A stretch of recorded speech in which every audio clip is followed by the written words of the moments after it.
In modern C++, we have a new operator called the spaceship or three-way comparison operator. Let's see how it works. So here we have two integers. Now, if you want to find out the relationship between these two integers, we can say if x is less than y, we're going to do something, else if x is greater than y, we're going to do something else. Otherwise, we're going to do something totally different. So here we're doing two comparisons to identify the relationship between x and y. Now, both x and y are integers that are small primitive types, so the comparisons are pretty cheap. But sometimes we might be working with large, complex objects, and these objects might have several attributes that we need to take into account as part of the comparison. In that case, our comparisons are going to be expensive. This is where we can use a new operator in modern C++ to identify the relationship between two objects using a single comparison instead of two. So here we can type x less than, equal to, greater than y. What you see here is called the spaceship operator because it kind of looks like a spaceship or a flying saucer. So using this operator, we can tell if x is less than, equal to, or greater than y. But the result of this expression is not going to be a Boolean because here we have three outcomes: less than, equal to, or greater than. So here I'm going to use the auto keyword to store the result in a variable called result.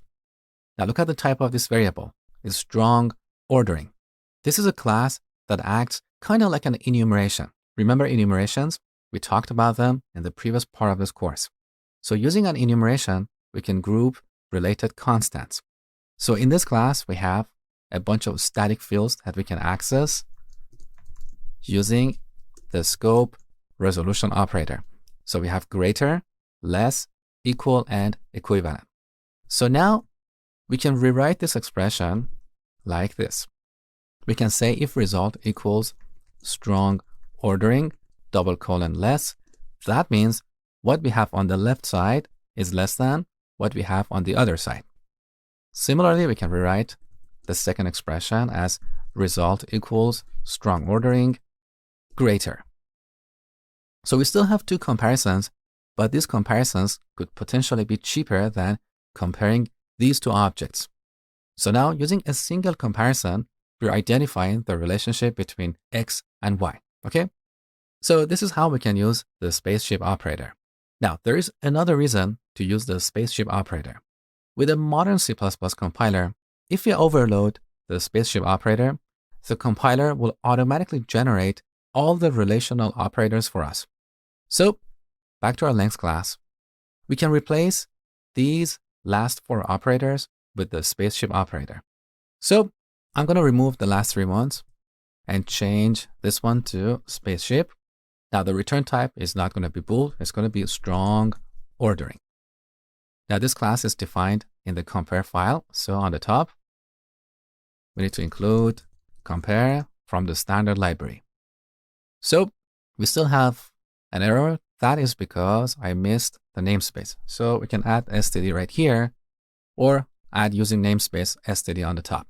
Now let's generate the definition for this function. Okay. Now over here, we can use the spaceship operator between the value of the current object and the value of the other object. As simple as that. So now we can get rid of these unnecessary operators. Good. So we simplified our code a lot. And now we can go back to our main file. Let's delete all this code and create two length objects. So first and second. So we can say, actually, let me change this to 20. So we can say if first is less than second, we're going to print first is smaller. So the compiler automatically generates all the other relational operators for us. However, we still need the equality operator. So I'm going to leave this one here, but we don't need the inequality operator anymore because the compiler automatically generates it for us. So I'm going to delete this one and the corresponding function over here. Okay. So to recap, in modern C++, to compare objects, we only need to overload two operators, the equality and spaceship operators. A modern C++ compiler can generate the other operators for us.